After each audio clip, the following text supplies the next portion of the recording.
Good morning students. हम पढ़ रहे थे पाठ संख्या 5 गलता लोहा। इस कहानी के लेखक हैं शरद जोशी। अब इनके द्वारा जो बताई गई कहानी है उसके मुख्य दो पात्र हैं मोहन और धनराम। धनराम अपने पिता द्वारा पुश्तैनी जो काम था उसमें काम करने लग गया है और अब मोहन जो है उसके पिता जो हैं वो अपने काम से संतुष्ट नहीं है, क्योंकि उससे इतनी इनकम नहीं हो पा रही है कि वो अपना खर्च जो है घर का वो पूरी तरह से चला सके। तो इस तरीके से वो अपने परिवार का आधा पेट भी नहीं भर पाते हैं। तो वो मोहन को पढ़ने के लिए बाहर भेजना चाहते हैं जिससे कि उनकी गरीबी दूर हो सके। तो पेज नंबर 60 से आज हम पढ़ना शुरू करेंगे। मोहन पढ़ लिख कर वंश यानी अपने परिवार का दारिद्र्य मिटा दे। दारिद्र्य यानी गरीबी, दारिद्र्य यानी गरीबी मिटा दे, यह उनकी हार्दिक इच्छा थी। लेकिन इच्छा होने भर से ही सब कुछ नहीं हो जाता। आगे की पढ़ाई के लिए जो स्कूल था वह गांव से 4 मील दूर था। 2 मील की चढ़ाई के अलावा बरसात के मौसम में रास्ते में पड़ने वाली नदी की समस्या अलग थी। तो भी वंशीधर ने हिम्मत नहीं हारी और लड़के का नाम स्कूल में लिखवा दिया।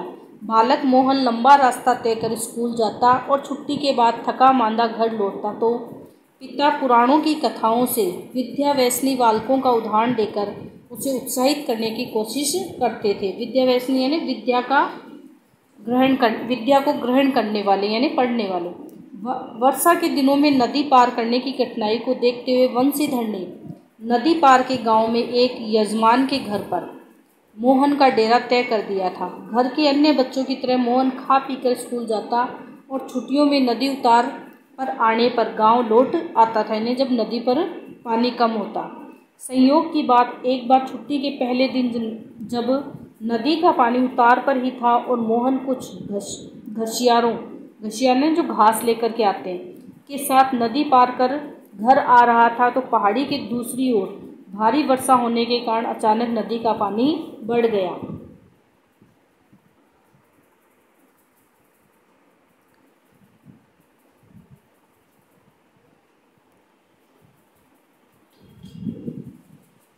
पहले नदी की धारा में झाड़ झकाड़ और पात पतेल आने शुरू हुए तो अनुभवी घसियारों ने तेजी से पानी को काटकर आगे बढ़ने की कोशिश की, लेकिन किनारे पहुँचते मटमैले पानी का रेला उन तक आ ही पहुँचा। वे लोग किसी प्रकार सकुशल इस पार पहुँचने में सफल हो सके।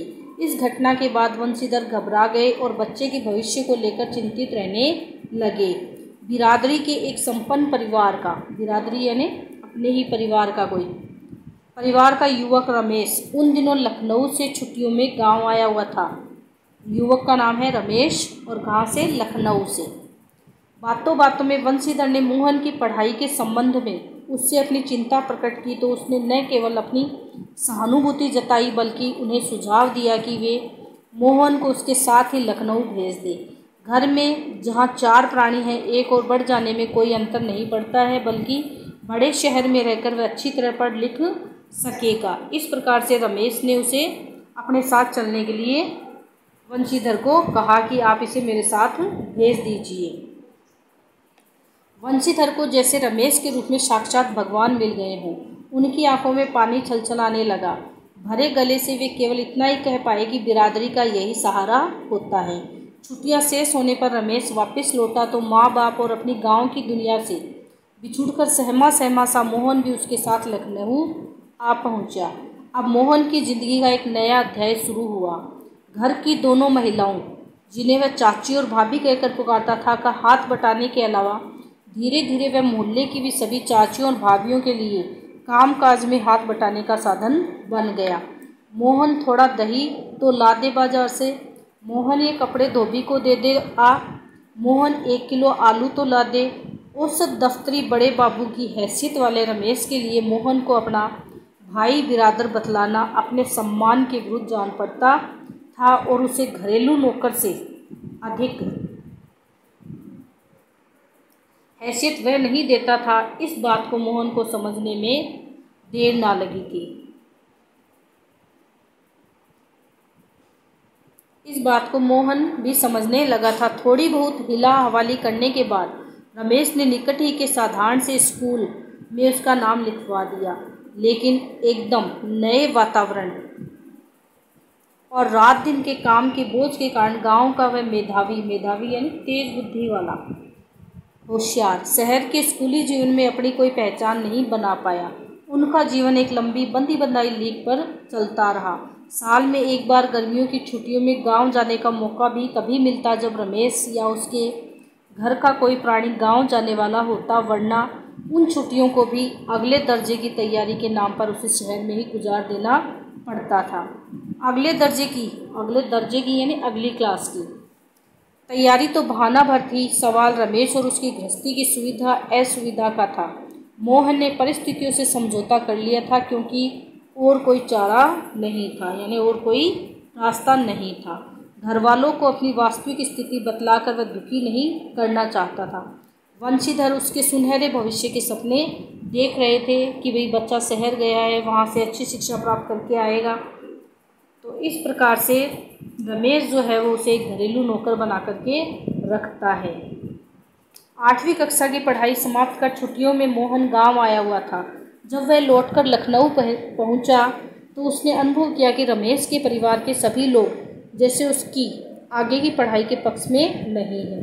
बात घूम फिर कर जिस ओर से उठती वह उसी मुद्दे पर जरूर खत्म हो जाती थी कि हजारों लाखों BA MA मारे मारे बेकार फिर रहे हैं। ऐसी पढ़ाई से अच्छा तो आदमी कोई हाथ का काम सीख ले। रमेश ने अपने किसी परिचित के प्रभाव से उसे एक तकनीकी स्कूल में भर्ती करा दिया। मोहन की दिनचर्या में कोई विशेष अंतर नहीं आया था। वह पहले की तरह स्कूल और घरेलू कामकाज में व्यस्त रहता था। धीरे धीरे 1.5-2 वर्ष का यह समय भी बीत गया और मोहन अपने पैरों पर खड़ा होने के लिए कारखानों और फैक्ट्रियों के चक्कर लगाने लगा था।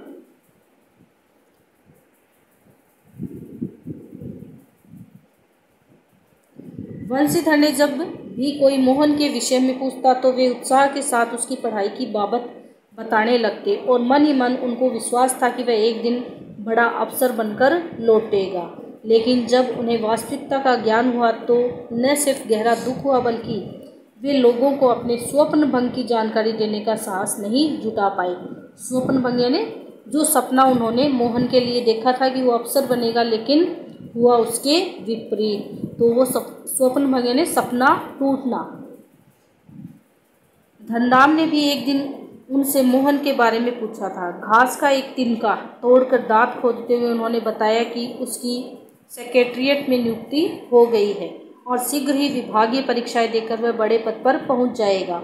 धनराम को त्रिलोक सिंह मास्टर की भविष्यवाणी पर पूरा यकीन था। ऐसा होना ही था, उसने सोचा। दांतों के बीच में तिनका दबाकर असत्य भाषण का दोष न लगने का संतोष लेकर वंशीधर आगे बढ़ गए थे। धनराम के शब्द, मोहन लल्ला बचपन से ही बड़े बुद्धिमान थे, उन्हें बहुत देर तक कचोटते रहे। यानी धनराम जो है उसने मोहन के पिता से कहा कि मोहन तो हमेशा से ही पढ़ने में होशियार था। त्रिलोक सिंह मास्टर की बातों के साथ साथ बचपन से लेकर अब तक के जीवन के कई प्रसंगों पर मोहन और धनराम बातें करते रहे। धनराम ने मोहन जो है वो धनराम के ऑफर पर बैठा है। दोनों जने अपने बचपन की बातों में व्यस्त हैं और अपने जो बचपन की बातें हैं उन्हें कर रहे हैं और एक दूसरे से बांट रहे हैं। हंसुए के फाल को बेड से निकालकर भट्टी में तपाया और मन लगाकर उसकी धार गढ़ दी यानी उस पर धार लगा दी। गर्म लोहे को हवा में ठंडा होने में काफ़ी समय लग गया था। धनराम ने उसे वापस बेंत पहनाकर मोहन को लौटाते हुए जैसे अपनी भूल चूक के लिए माफ़ी मांगी हो। बेचारे पंडित जी को तो फुर्सत नहीं रहती, लेकिन किसी के हाथ भिजवा देते तो मैं तत्काल बना देता। मोहन ने उत्तर में कुछ नहीं कहा, लेकिन हंसुए को हाथ में लेकर वह फिर वहीं बैठा रहा, जैसे उसे वापस जाने की कोई जल्दी न रही हो। सामान्य तौर से ब्राह्मण टोले के लोगों का शिल्पकार टोले में उठना बैठना नहीं होता था। यानी मोहन जो है वो ब्राह्मण था और जो धनराम है वो शिल्पकार है, लोहार है। किसी काम काज के सिलसिले में यदि शिल्पकार टोले में आना ही पड़ा तो खड़े खड़े बातचीत निपटा ली जाती थी। ब्राह्मण टोले के लोगों को बैठने के लिए कहना भी उनकी मर्यादा के विरुद्ध समझा जाता था। पिछले कुछ वर्षों से शहर में जा रहने के बावजूद मोहन गांव की इन मान्यताओं से अपरिचित हो, ऐसा संभव नहीं था। धनराम मन ही मन उसके व्यवहार से असमंजस में पड़ा था, लेकिन प्रकट में उसने कुछ नहीं कहा और अपना काम करता रहा। लोहे की एक मोटी छड़ को भट्टी में गलाकर धनराम गोलाई में मोड़ने की कोशिश कर रहा था। एक हाथ से संसी यानी जिससे पकड़ा जाता है, पकड़कर जब वह दूसरे हाथ से हथौड़े की चोट मारता तो निहाई पर ठीक घाट में गिरा न फंसने के कारण लोहा उचित ढंग से मुड़ नहीं पा रहा था। मोहन कुछ देर तक उसे काम करते हुए देखता रहा, फिर जैसे अपना संकोच त्याग कर उसने दूसरी पकड़ से लोहे को स्थिर कर लिया और धनराम के हाथ से हथौड़ा लेकर नपी तुली चोट मारते अभ्यस्त हाथों से धोखनी फूंक कर लोहे को दोबारा भट्टी में गर्म करते और फिर निहाई पर रखकर उसे ठोकते पीटते सुघड़ गोले का रूप दे डाला। तो इस प्रकार से अपन ने देखा कि किस प्रकार से मोहन ने धनराम की मदद की और उसे जो लोहे की गोल छड़ थी उसे आकार देने में उसकी मदद की। मोहन का यह हस्तक्षेप इतनी फुर्ती और आकस्मिक ढंग से हुआ था कि धनराम को चूक का मौका ही नहीं मिला। चूक यानी गलती का। वह अवाक मोहन की ओर देखता रहा और उसे मोहन की कारीगर पर उतना आश्चर्य नहीं हुआ जितना पुरोहित खानदान के एक युवक को इस तरह के काम में उसकी भट्टी पर बैठकर हाथ डालने पर हुआ था। वह संकित दृष्टि से इधर उधर देखने लगा। धनराम की संकोच, असमंजस और धर्म संकट की स्थिति से उदासीन मोहन संतुष्ट भाव से अपने लोहे के छल्ले की त्रुटिहीन गोलाई को जांच रहा था। उसने धनराम की ओर अपनी कारीगरी की स्वीकृति पाने की मुद्रा में देखा। उसकी आंखों में एक सर्जक की चमक थी। सर्जक यानी रचना करने वाला, जिसमें न स्पर्धा थी और न ही किसी प्रकार की हार जीत का भाव।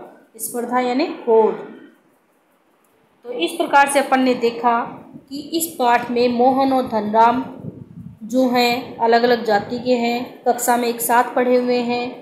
धनराम जो है वो अपने पिता के द्वारा जो कार्य किया जाता था लोहार का, उसे संभाल लेता है। और मोहन जो है वो जाति से ब्राह्मण था, तेज बुद्धि वाला था। इसके लिए उसके पिता उसे लखनऊ पढ़ने के लिए भेजते हैं, लेकिन रिश्तेदार जो हैं उसे ले तो जाते हैं लेकिन उसे उचित शिक्षा नहीं दिला पाते हैं। एक घरेलू नौकर के समान समझते हैं। वो अच्छे से पढ़ाई नहीं कर पाता है और 8वीं पास के बाद में उसे एक तकनीकी स्कूल में भेज दिया जाता है, जहाँ वह लोहे का कार्य सीखता है।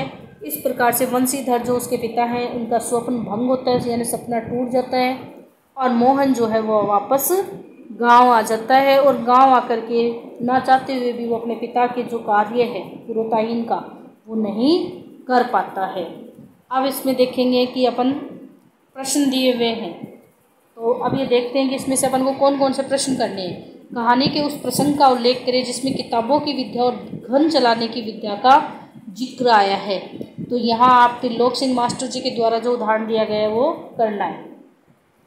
धनराम मोहन को अपना प्रतिद्वंदी क्यों नहीं समझता था? क्योंकि धनराम को पता है कि मोहन ब्राह्मण है और इसलिए वह जो है कुशाग्र बुद्धि है, तो मैं उसकी होड़ नहीं कर सकता।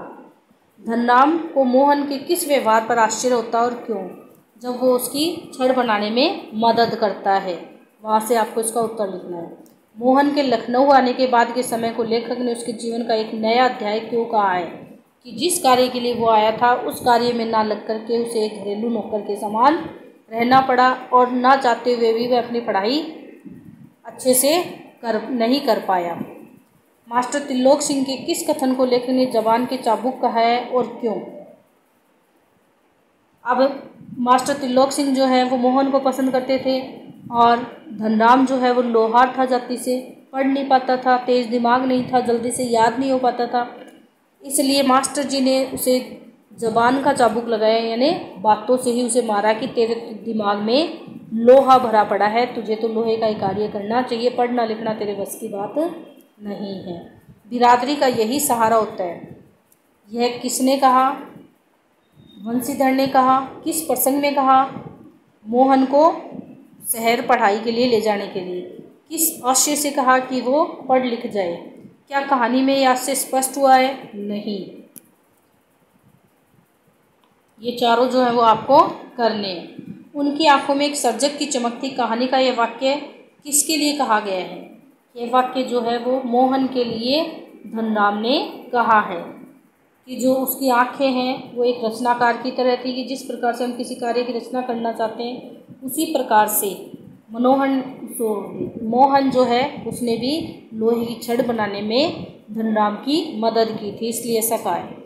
किस प्रसंग में कहा ये मैंने आपको बता दिया। यह पात्र विशेष के किन चारित्रिक पहलुओं को उजागर करता है? कि वो अपनी जाति से अलग जा कर के भी कार्य को कर सकता है। जिस प्रकार से मोहन ब्राह्मण था फिर भी उसने लोहार का कार्य जो है तकनीकी विद्यालय से बहुत अच्छे से सीख लिया था। पाठ के आसपास गांव और शहर दोनों जगहों पर चलने वाले मोहन के जीवन संघर्ष में क्या फर्क कर चर्चा करें और लिखें। यानी गांव में मोहन का जीवन कैसा था? सिर्फ पढ़ना लिखना यही उसका उद्देश्य था, और शहर में जाकर के उसे घरेलू काम भी करने पड़ते थे, और किस प्रकार से उन संघर्षों के बीच में उसने अपनी पढ़ाई की थी। एक अध्यापक के रूप में त्रिलोक सिंह का व्यक्तित्व आपको कैसा लगता है? अपनी समझ में उनकी खूबी और खामी पर विचार कीजिए। अब उनकी खूबी ये थी कि उन्होंने मोहन को पहचाना कि वो कुशाग्र बुद्धि है, लेकिन साथ ही उन्होंने धनराम को आगे बढ़ने का अवसर नहीं दिया, और ये नहीं कि उसे समझाया जाए कि वो पढ़े और आगे बढ़े, जाति विशेष से कोई फर्क नहीं पड़ता है। गलता लोहा कहानी का अंत एक खास तरीके से होता है। क्या इस कहानी का कोई अन्य अंत हो सकता है? गलता लोहा कहानी का जो अंत है वो एक अलग ही तरीके से हुआ है कि ब्राह्मण परिवार का लड़का किस प्रकार से लोहारगिरी का कार्य सीख लेता है, लोहे का काम सीख लेता है। अगर लेखक चाहता तो इसका अंत अलग तरीके से कर सकता था कि मोहन जो है वो शहर से पढ़ लिख करके आ सकता था और उच्च पद पर आसीन हो सकता था। भाषा की बात। पाठ में निम्नलिखित शब्द लोह कर्म से संबंधित है। किसका क्या प्रयोजन है? शब्द के सामने लिखिए। धोबनी यानी फूकनी, जिससे हवा देते हैं। दराती यानी काटने के लिए। सणसी पकड़ने के लिए। आफर भट्टी हथौड़ा चोट लगाने के लिए। पाठ में काट छाट कर जैसे कई संयुक्त क्रियाएं प्रयोग में हुआ है। कोई 5 शब्द पाठ से चुनकर लिखिए, आपको नहीं लिखना है।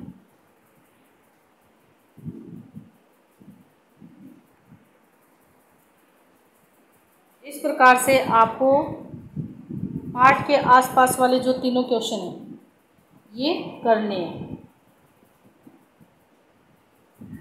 3 और 6 क्वेश्चन ये हो गए आपके। 6 और 3 9 प्रश्नों के उत्तर जो है आपको अपनी नोटबुक में लिखने हैं। इस तरीके से अपनी जो कहानी है गलता लोहा वो पूर्ण हुई। और धन्यवाद।